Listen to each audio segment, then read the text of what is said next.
Formula One loves to present itself as the pinnacle of human engineering. It is a sport where teams spend hundreds of millions of dollars to find a fraction of a second, where data is beamed across the globe in real time, and where every single movement of the car is tracked by satellites. But at the 2026 Hungarian Grand Prix, we learned a very expensive lesson. When the computers fail, the humans behind the wheel are left completely blind. What happened in Budapest was not just a series of unfortunate racing incidents, it was a systemic collapse, a failure of technology that triggered a chain reaction of crashes, penalties, and furious radio outbursts from the biggest names in the sport. Toto Wolff called rival engineers Teletubbies. Oscar Piastri told Carlos Sainz to look in the mirror. Max Verstappen demanded penalties over the radio.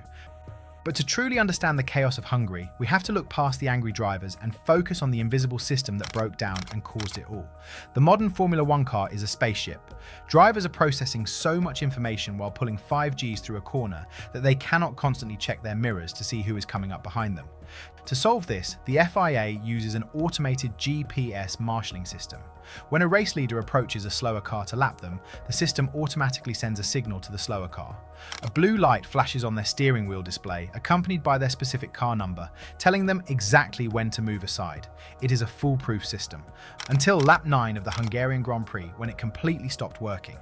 Without warning, the automated system suffered a massive malfunction.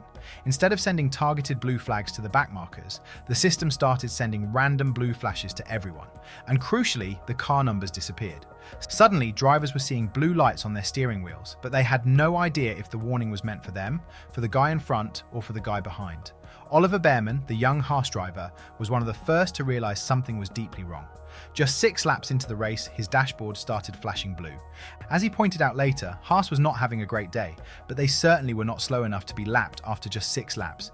From that moment on, Bearman received blue flags on almost every single lap of the 70-lap race. He was driving blind, forced to guess whether he was actually in the way or if the computer was just glitching again. The malfunction was so severe that it even targeted the cars at the very front of the pack.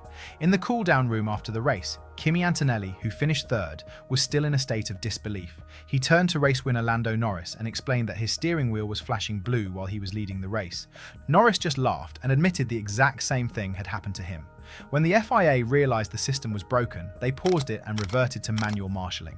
Trackside workers had to physically wave blue flags, and the light panels were operated by hand.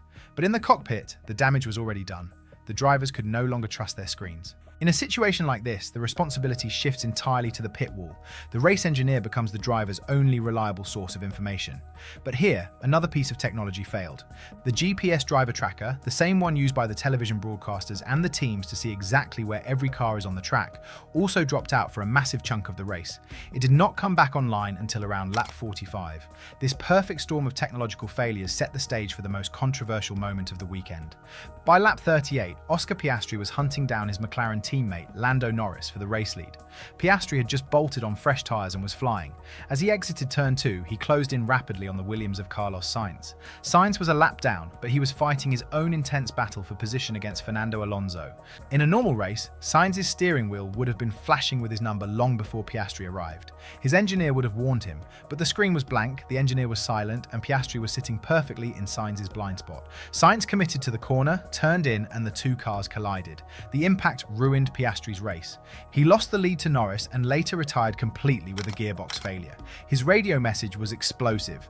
"Get out of the shat way, you idiot, oh my god." When the adrenaline settled after the race, Piastri's anger had not faded. He dismissed the broken blue flag system as an excuse, calling the incident unacceptable and one of the dumbest things I've seen on a racetrack. He accused Sainz of fighting for last place as if it were the World Championship, suggesting the Spaniard needed to take a hard look in the mirror. Sainz, for his part, refused to take the full blame. He pointed out that without the blue lights on his steering wheel, he had absolutely no idea Piastri was there. He argued that it was impossible to avoid the crash from his perspective, adding bluntly that he felt he had a pretty good excuse for what happened. The stewards ultimately gave Sainz a 5-second penalty, but they specifically noted that the broken blue flag system was a mitigating factor that reduced his culpability. Normally, a crash like that would result in a 10-second penalty, but the Piastri-Sainz crash was just the most visible symptom of the disease. Further down the field, the chaos was spreading. Max Verstappen was having a miserable afternoon in his Red Bull. He was complaining bitterly about the car's aerodynamics and a failed damping system, but his mood went from bad to furious when he encountered the blue flag mess. Trying to carve his way through the field, Verstappen found himself stuck behind lapped cars that simply refused to move over. His patience snapped over the radio. They should get a damn penalty. This is ridiculous. Oh my God. Verstappen managed to salvage a second-place finish, but the time he lost behind confused backmarkers only added to his frustration. Even drivers who were trying to do the right thing ended up getting penalised. Oliver Behrman received a 5-second penalty for ignoring blue flags while being lapped by Isaac Hadjar. Behrman felt terrible about it, explaining that navigating the infield section while constantly second-guessing a broken dashboard was a nightmare. Esteban Ocon admitted he accidentally blocked Hadjar for 3 entire corners because he thought they were racing for position. His engineer only told him he was a lap down after the damage was already done. This brings us to the final and perhaps most explosive chapter of the Hungarian Grand Prix. In the dying laps of the race, Lewis Hamilton and Kimi Antonelli were locked in a spectacular on-the-edge battle for the final spot on the podium. As they fought tooth and nail, they caught up to a group of backmarkers, including the Audi of Gabriel Bortoleto. Because the blue flag system was dead, these lapped cars did not yield. Instead, some of them actually started defending their lines against Hamilton and Antonelli, creating incredibly dangerous closing speeds. Toto Wolff watched this unfold from the Mercedes garage, and after the race, he unleashed one of the most memorable rants of the season. Speaking to Spanish television, Wolff did not blame the drivers in the slower cars. He blamed the people sitting on the pit walls who failed to guide them. The marshalling system not functioning and cars in the back defending on Lewis and Kimi's fight is just disgraceful, Wolff fumed. He then delivered the knockout blow. It is disgraceful from some of the Teletubbies engineers that sit on the pit walls of these teams, not telling the drivers what's happening behind. Wolff's anger highlighted the real lesson of the 2026 Hungarian Grand Prix. Yes, the FIA's computers crashed. Technology fails, that is a fact of life. But Formula One is supposed to be a team sport. When the screens go dark, the human element has to step up. The engineers on the pit wall have a duty to look at the timing screens, read the race, and protect their drivers from making catastrophic mistakes. In Hungary, too many engineers froze when the automated system went down. They became passengers in their own race.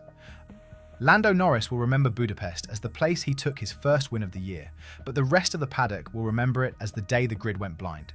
It was a stark reminder that no matter how advanced Formula One becomes, no matter how many millions are spent on GPS trackers and automated warning lights, the sport still relies on basic human communication.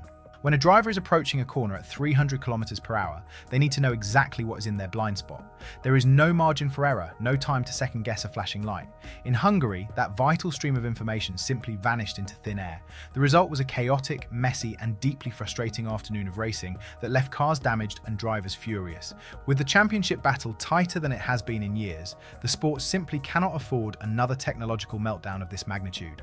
A title fight should be decided by the skill of the drivers on the track, not by a glitching algorithm in race control. The computers absolutely need to be fixed before the paddock arrives in Zandvoort, but perhaps more importantly, the Teletubbies sitting on the pit wall need to remember how to do their jobs when the screens go dark.